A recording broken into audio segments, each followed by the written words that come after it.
¿Qué pasa si vuelvo a ejecutar la celda de arriba? Que me vuelve a agregar otra D. Si venimos aquí y reescribimos el valor inicial, volvemos al primer caso, en el que solo tendríamos una D.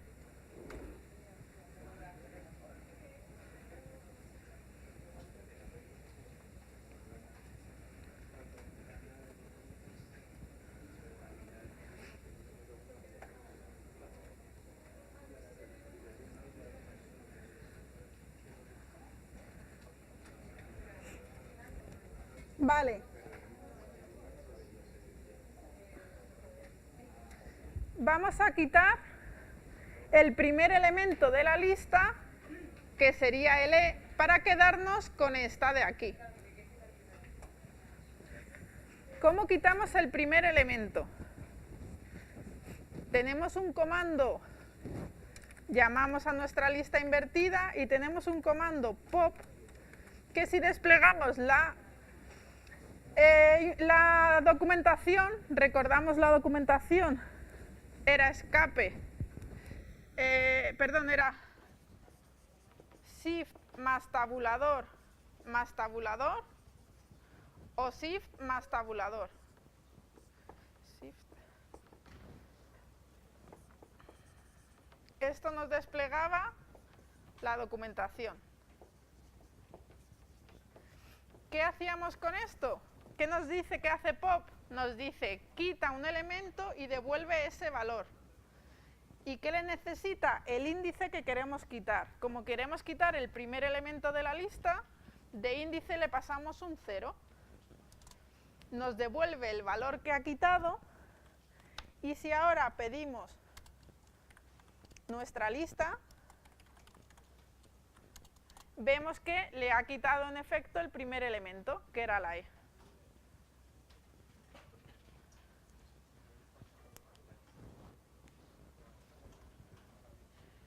¿Qué nos demuestra esto? Lo que hemos dicho, la lista es mutable, podemos añadir elementos, quitar elementos, cambiar valores de elementos. Vale, vamos a calcular ahora cuántos elementos tiene la lista invertida. ¿Nos acordamos de cuál era la función? Len. Llamábamos a len y le pasábamos mi lista invertida y nos devuelve que tiene 5 elementos. Vamos a ver.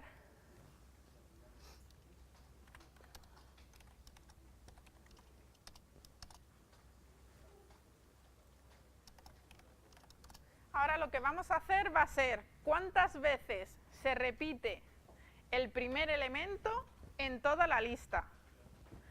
Otro método que tienen las listas que podemos usar es count. Si cogemos y hacemos mi lista invertida count y vemos la documentación, nos dice devuelve el número de ocurrencias de un valor. Y el valor es lo que tienes que pasarle por cabecera. Le digo, oye, cuéntame de mi lista invertida, el primer elemento, cuántas veces aparece. Y me dice 2.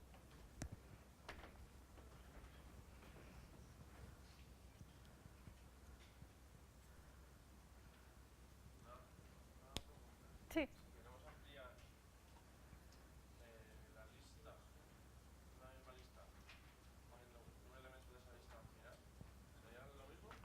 Podrías hacer un append de la lista, el elemento 0, y te lo metería al final. Otra cosa que puede ser interesante es, vamos a suponer que tenemos una lista 3 que vamos a hacer que sea un rango. Nos acordamos de la función range y queremos que sea un rango que vaya de 0 a 4. 0, 1, 2, 3 y 4. Vamos a definir esta lista. Mi lista 3, perdona. ¿Vale? ¿Recordamos eso? Lo que estamos haciendo es, el rango es un generador, es un concepto de Python de generador, que es como te va devolviendo datos cada vez que lo llamas. Entonces, un rango de 5 te da primero un 0, un 1, un 2, un 3, un 4, hasta que llegue a 1 menos el valor que tienes ahí puesto. Eso que te da lo convertimos en una lista, con list. Y ahí ya tendríamos una lista con los 5 primeros elementos, empezando en 0. ¿Qué quiero ahora que hagáis? Vamos a meter una A aquí, entre el 1 y el 2. Vamos a intentar meter ahí una A. Y para ello, pensad en el slice, en el indexing que hemos visto. Podemos acceder a elementos de una lista. Podemos agregar elementos y acceder a elementos.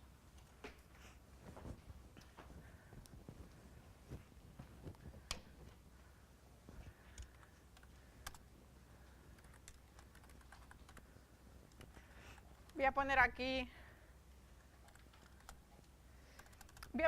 algo que os puede servir de ayuda. Mi lista, sabemos que es esto. Mi lista invertida es esta.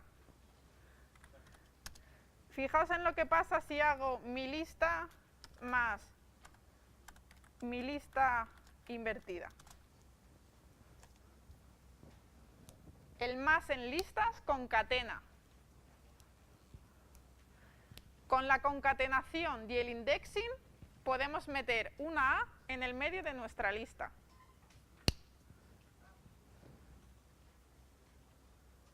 Voy a subir esto para arriba.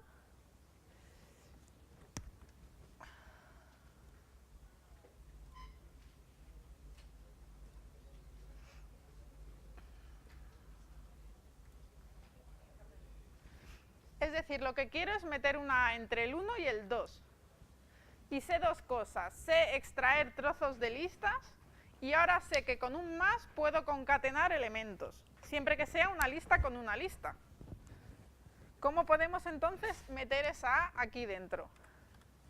Podemos decirle, en mi lista 3 es igual a mi lista 3 en los elementos 0 y 1, luego que vaya de 0 a 2, más una lista que solo tiene una A, más mi lista 3 que vaya de 0, 1, 2, que vaya del 2 hasta el final. Y pedimos aquí mi lista 3.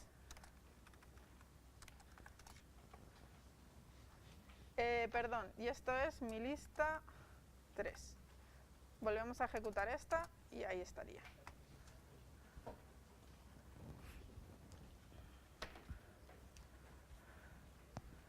¿Lo vemos?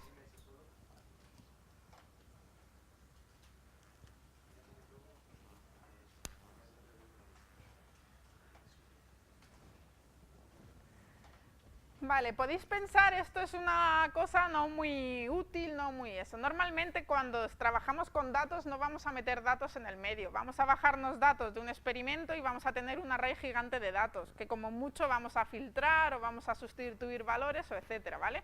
Pero en algunos casos, si trabajamos con listas, es útil saber cómo insertar elementos entre medias. Porque las listas tienen algo muy bueno, y es que puedo mezclar elementos. Puedo meter un non, un booleano, un complejo, un string, un entero. Y el próximo jueves veremos NumPy, veremos los arrays, y los arrays son siempre del mismo tipo.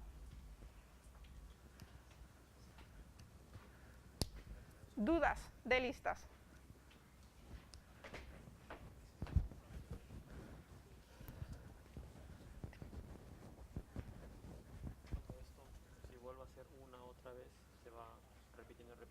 Claro. O para hacer corregir esto. Vaya más lento, que levante la mano.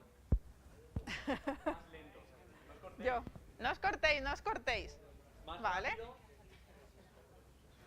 Vamos bien. Vamos así, más o menos. Vale. Voy. A ver, lo que sucede es lo siguiente.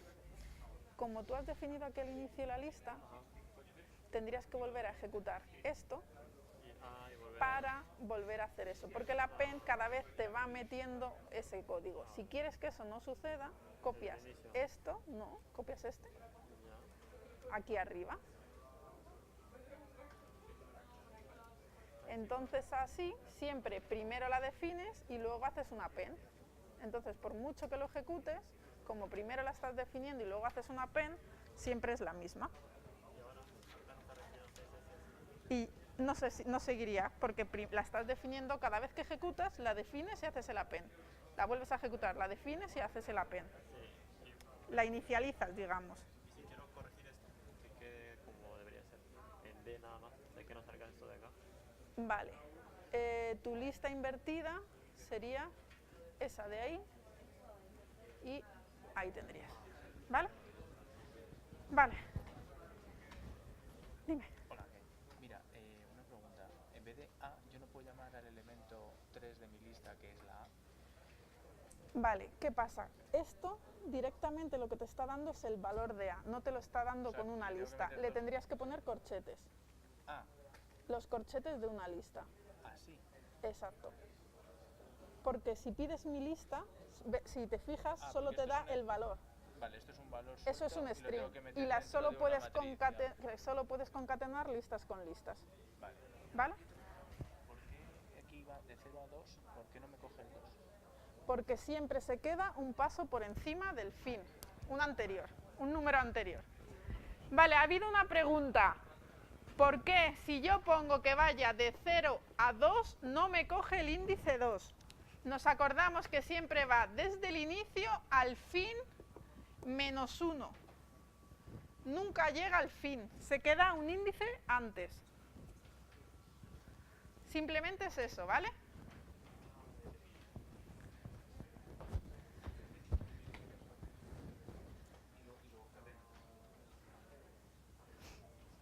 Una forma de acordarnos de esto es la función range. Cuando llamamos aquí a range, si decimos un range de 5, en realidad nos va a devolver 5 elementos, que empiezan en 0, luego acaban en 4. ¿Vale? Range de 5 devuelve 5 elementos. Una cosa, Gloria. Sí. Para los que estáis ahí un poco agobiados, rellenando cosas, o que estáis anotando como locos en el papel, tenéis ya en vuestro ordenador todo resuelto. Hay otra carpeta al lado que se llama Notebooks completos, que no debéis abrir ahora, pero está todo hecho igual o mejor que lo veis en la pantalla. Y está preparado para que podáis seguirlo de manera autónoma, ¿vale? Entonces no os agobiéis si os ha quedado algo sin anotar, o si no habéis cogido bien la solución, porque lo tenéis todo ya. ¿Vale? O sea, podéis llevarlo por completos y habéis hecho todo. ¿Ok? ¿Dónde está el ratón? Aquí. Vale. Además de las listas, ayer vimos las tuplas. Y vamos a intentar hacer lo mismo que en las listas, pero con este otro tipo de objeto, con las tuplas, ¿vale?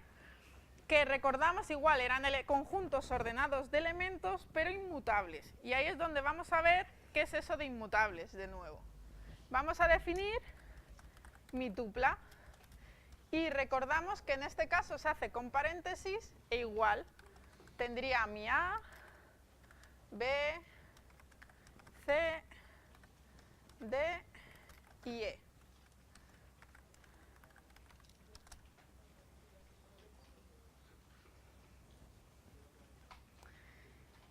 Y decimos, ¿vale?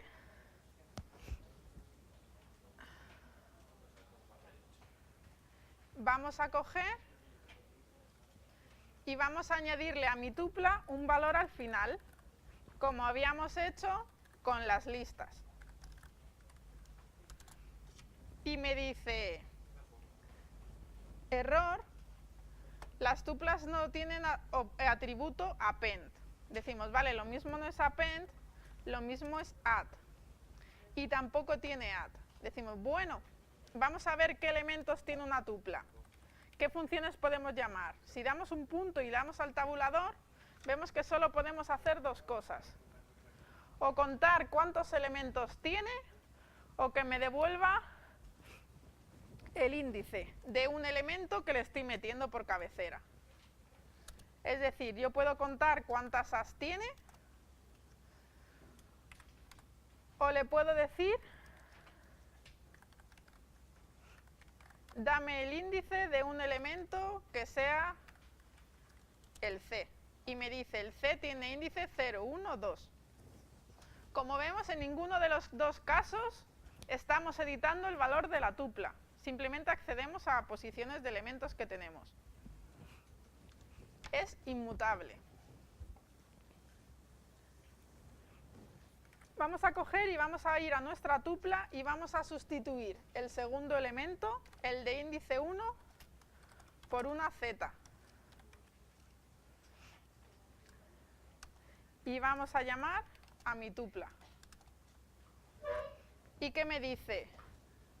La tupla no soporta asignación de ítems. La tupla no puede cambiar el valor de los ítems que la forman. Es inmutable. ¿Lo entendemos? No podemos agregar elementos, no podemos quitar elementos, no teníamos función pop, ni remove, ni nada de eso, ni tampoco podemos cambiar elementos que ya tenemos dentro de ella. Sí podemos hacer el número de elementos de la tupla. Podemos llamar a len y decirle, mi tupla, ¿cuántos elementos tiene? 5. Recordamos, las tuplas son útiles cuando queremos un conjunto de elementos o datos que no queremos que se modifiquen todo lo largo de nuestro programa.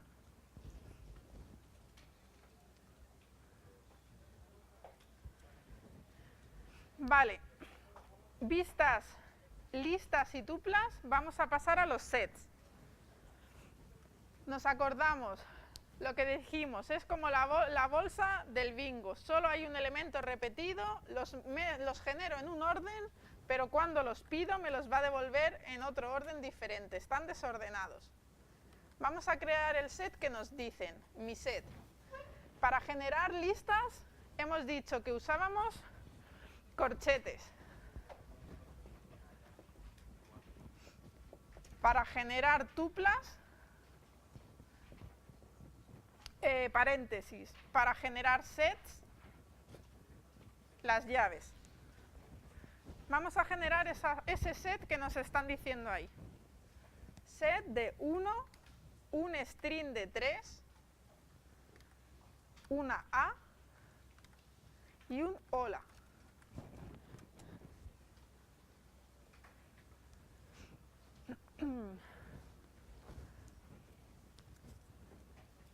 Añade un valor que sea 0. Bueno, vamos a probar. Sabemos que en las listas agregar un valor es con append. Vamos a intentar appendear a un set un 0.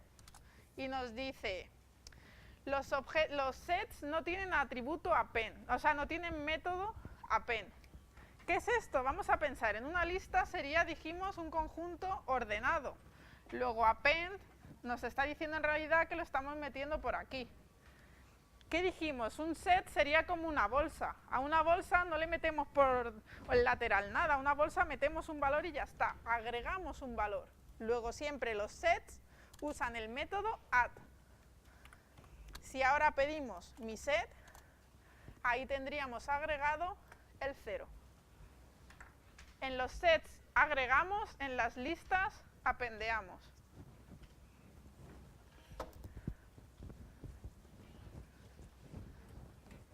Aquí no me aparece esa funcional. Porque esto no es un set, es una tupla. Esto. Lo que has definido como mi set no es un set, es una tupla. Te faltan las llaves, los corchetes. O sea, digo esto, las llaves. Esto sí que es un set. Y ahora ya, si le das, sí que podrás.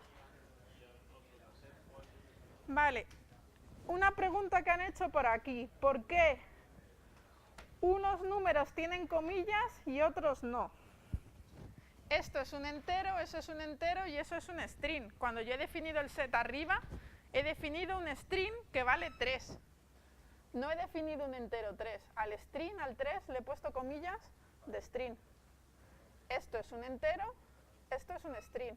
Si le quiero meter un 3 normal que sea un string, sería sin comillas. Por eso a la hora de obtenerlo, tendríamos ahí dos tipos, el 3 como entero y el 3 como string.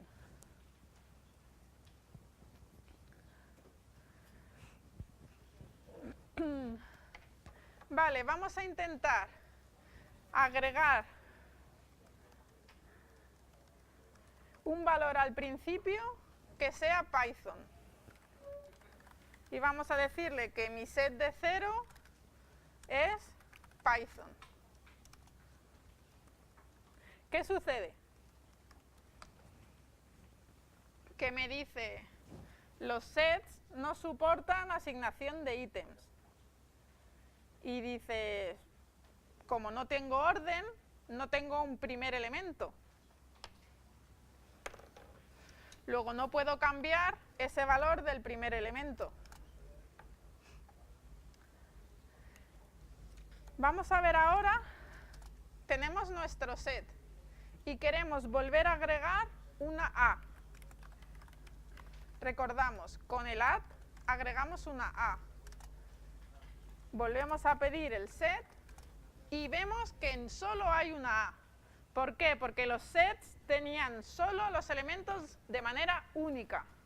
Son elementos únicos. Si ya existe una A, no estoy agregando otra A. Si ya hay una dentro, no agrego otra. Y vamos a contar el número de elementos del set. Igual que en todos los anteriores, con la función length. ¿Dudas hasta aquí?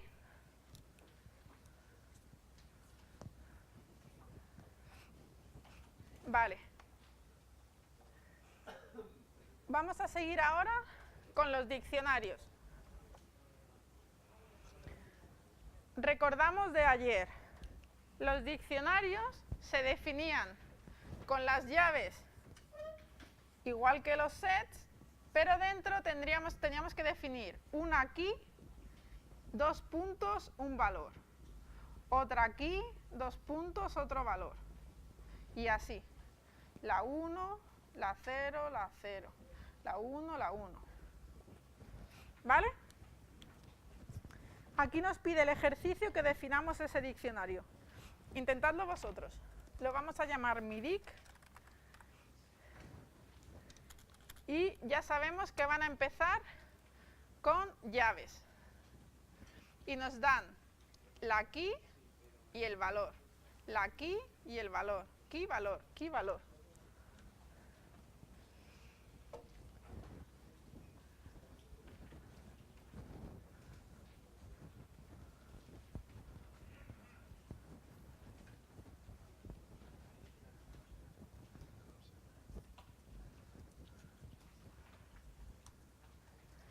Vale, recordad que para separar una key y un valor hay que usar 2 puntos.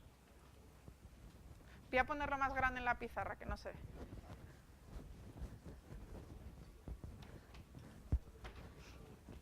Abrimos las llaves y ponemos una key, 2 puntos, su valor. Coma. Otra key, 2 puntos, su valor. Coma. Y así. Y por último, cerramos las llaves.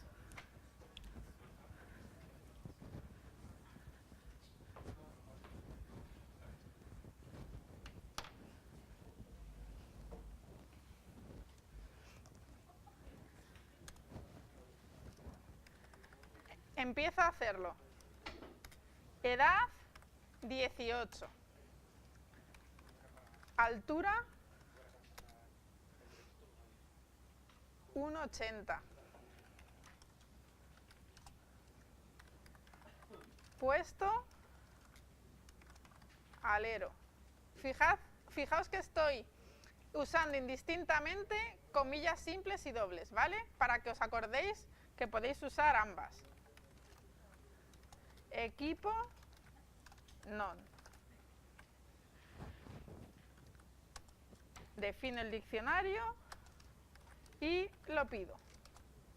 Y ahí tendríamos nuestro diccionario. podemos hacerlo así, separado, porque visualmente es más cómodo de ver, o podemos ser un poquito más sucios programando y definirlos algo así, todo juntito en una línea. En Python interesa la legibilidad, luego muchas veces interesa separar las cosas para que se vean mejor, depende también de cuántos elementos tengáis. Pero por ejemplo, fijaos en esta zona, mucho rojo y los 2 puntos se ven ahí regular y ya no sabes la key, el valor y todo eso, ¿vale?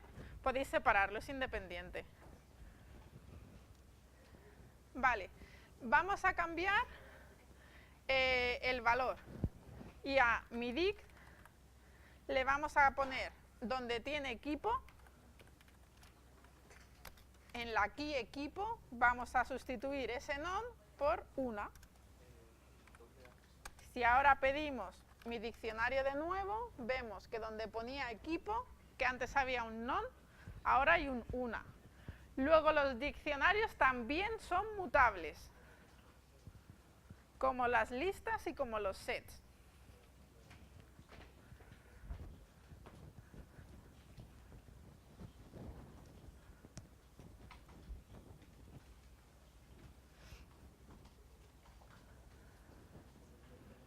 Vale, seguid intentando hacer las siguientes partes.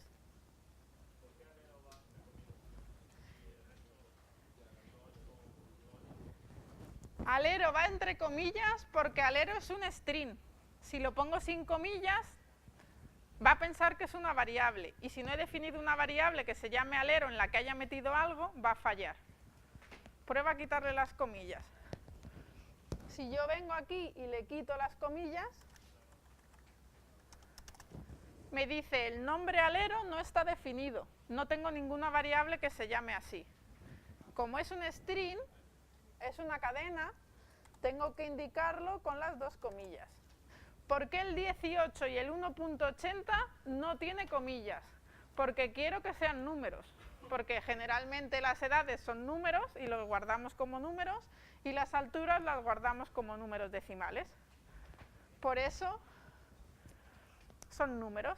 De hecho, como son números, podría sumarle al campo edad y decirle mi diccionario edad es igual a mi diccionario lo que tengo en edad más 5 años. Vuelvo a pedir mi diccionario y vemos que la edad ha pasado a valer 23 en lugar de 18, porque era un número.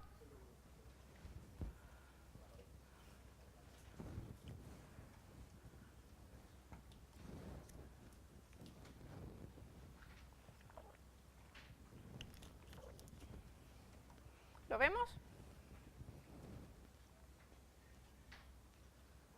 ¿Queréis que suba para arriba?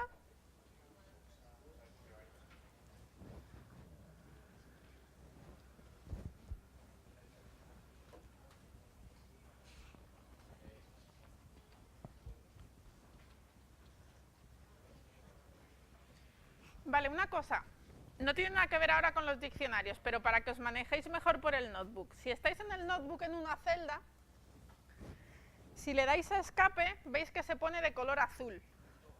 Cuando se pone de color azul, significa que estamos en modo navegación, y si le damos a las flechas de arriba y de abajo, podemos recorrer las celdas. Una vez que nos ponemos encima de una que queremos editar, por ejemplo esa, yo le quiero cambiar el nombre del equipo, tengo que cambiar de modo navegación a modo edición. ¿Cómo hago eso? Una vez dentro de la celda, en la celda, le doy a Enter.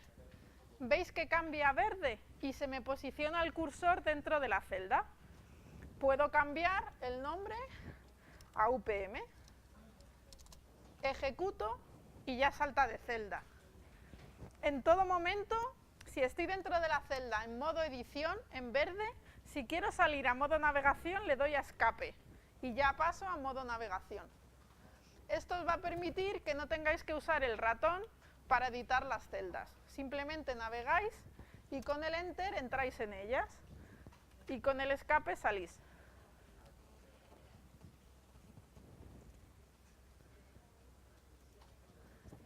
Vale. cuando tenemos un diccionario, muchas veces queremos hacer una serie de cosas, que es mostrar solo las keys para ver por qué ítems podemos entrar, por qué keys podemos entrar, o mostrar solo los valores para ver qué tenemos almacenado en él. Así el cuerpo, cuando queremos las keys, ¿qué nos pide? Pues decirle a mi diccionario, dame tus keys. Sabiendo esto, ¿cómo muestro solo los valores? A mi diccionario le pido los valores.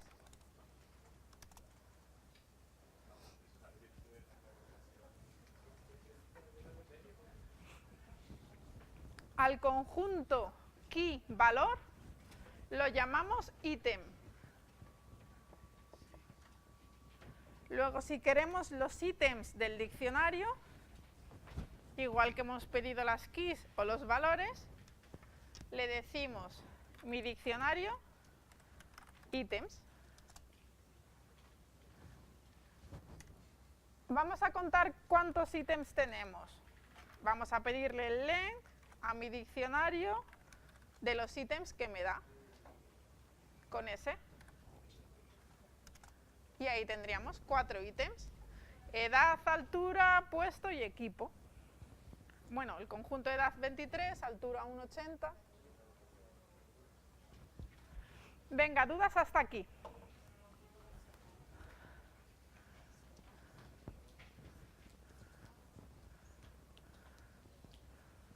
¿Sí? ¿Cómo lo ves? Partido. Sí. Ya.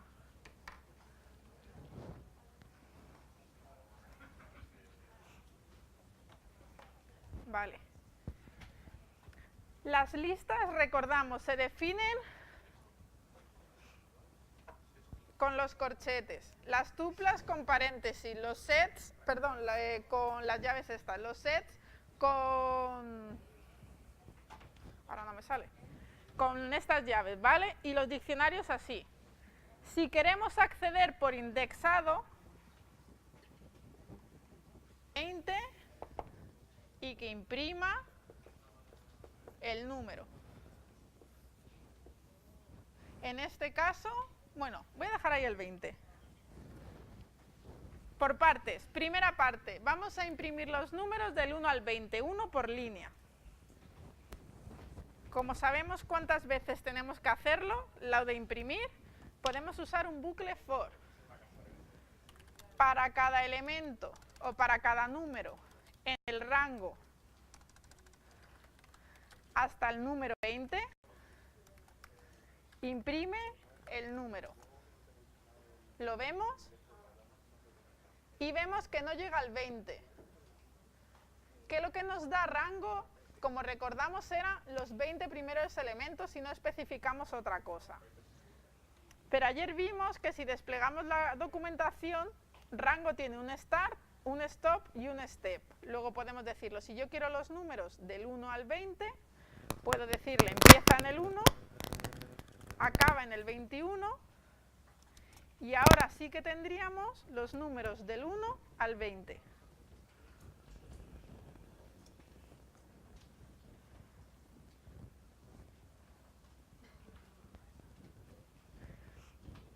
Primer paso de nuestro problema. Primera frase.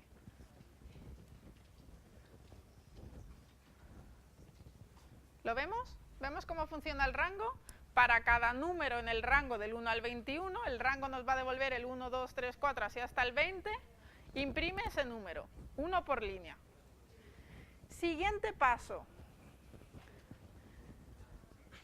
Para múltiplos de 3, tiene que imprimir fifth. Es decir, aquí dentro tenemos que comprobar si el número que estamos imprimiendo por pantalla es múltiplo de 3. ¿Cuándo es un número múltiplo de 3? Cuando si lo dividimos entre 3 nos da resto 0. ¿Nos acordamos que ayer vimos una forma de sacar el resto de una división?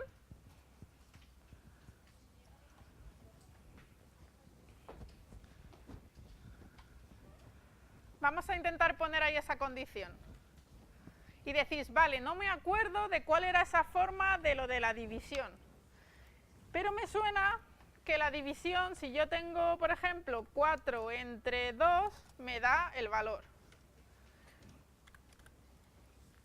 Esto es la división normal. Esta de aquí era la división. Dices, esto tampoco es, porque esto me está dando como el valor. 2 por 2 son 4. Voy a probar aquí con un 5. 5 entre 2, o sea, entre 2, 2. En realidad, esto tampoco es lo que queremos, porque esto lo que nos da es la parte entera de la división. Pues ayer vimos otro que no era ni este ni ese, que era 5 porcentaje 2 y me devolvía el resto de la división.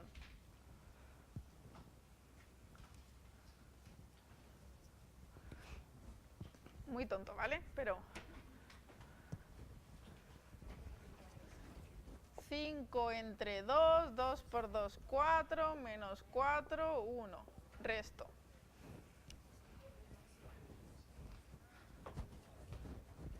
¿Sí? Yo quiero saber los que son múltiplos de 3. ¿Entre qué tengo que dividir? Entre 3. 5, entre 3. ¿Cuál es el resto de la división de 5 entre 3? 2. Luego, ¿cuándo sabemos que un número es múltiplo de 3? Cuando ese número, porcentaje 3, nos devuelve un 0. Vamos a ver qué pasa si ponemos un 6. Un 0. Si ponemos un 33, otro 0. Si ponemos 169, un 1. ¿Vale? Luego el símbolo de porcentaje nos va a dar el resto de la división. Ya tenemos nuestra condición. Vamos a insertar nuestra condición dentro del bucle. Aquí dentro vamos a definir un condicional que sea si el valor del número entre 3 devuelve un resto de 0, ¿qué tiene que hacer? Imprimir ¿qué? Fifth en lugar del número. Y si no, ¿qué tiene que imprimir? El número.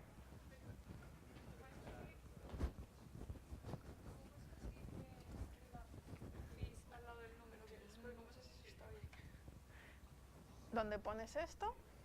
Pon coma y que te ponga el número. ¿Vale?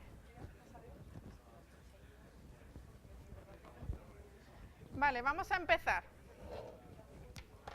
Si el número porcentaje 3 es igual a 0, imprime por pantalla fifth.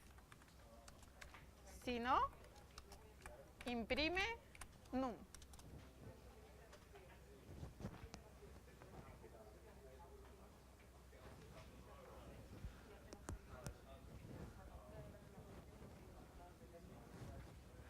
Ahora ya en el 3, el 6, el 9, el 12 nos imprime fifth. Y en el resto de casos, num.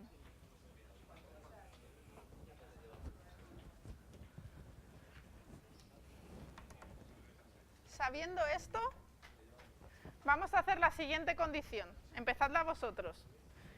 Si es múltiplo de 3, imprime fifth. Si no es múltiplo de 3, pero sí es múltiplo de 5, imprime both.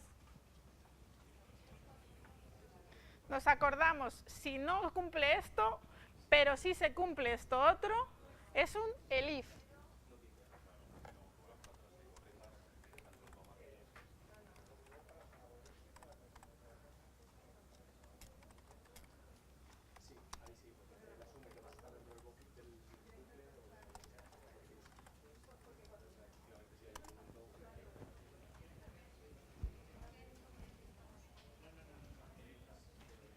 ¿Lo vemos? Compruebo si es múltiplo de 3. Si lo es, saco feed. Si no lo es, compruebo si es múltiplo de 5. Si lo es, saco bath. Si no, imprimo el número.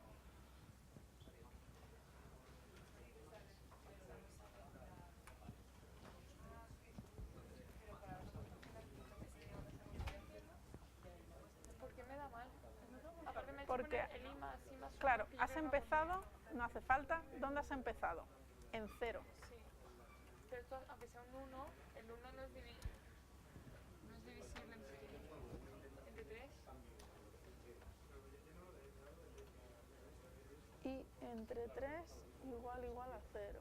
Y entre 3 igual a 1. Ah, vale. Tienes esta condición y aparte esta. Esto en realidad es un elif. Si no se cumple el primero, si no se cumple el segundo, está todo anidado en el mismo. ¿Vale? Nada. Vale. Vamos a meter la última condición. La última condición nos dice, si eres múltiplo de 3 y a la vez eres múltiplo de 5, saca por pantalla feedbus. Vale, vamos a hacerlo. Si no, si el número es múltiplo de 3 y el número es múltiplo de 5, saca por pantalla feed bar. Y vamos por el código y vemos que si hacemos esto, ¿qué pasa con el número 15? ¿Sale bien o no? 15 es múltiplo de 3 y de 5. Miradlo en el código vuestro. Sale feed. ¿Por qué? Porque los condicionales se ejecutan en orden. Si se cumple la primera condición, entra, hace eso y se va. Y ya vuelve a ejecutar la siguiente sentencia del bucle. Si entra en la primera, no va a ejecutar nada de lo que hay después. Hace esto y sigue. ¿Qué es más restrictivo de todos estos casos? Este.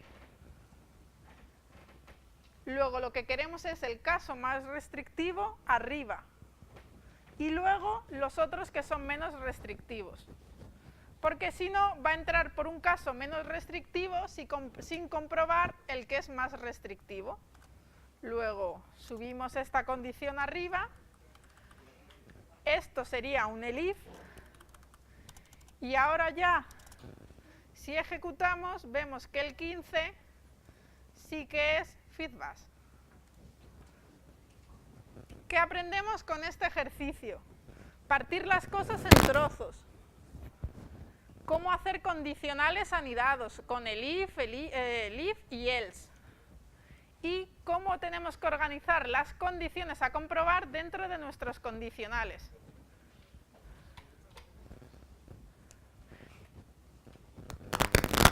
¿Dudas?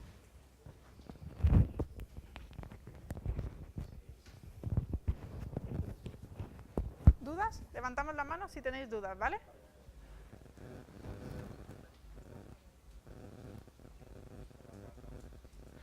Vale.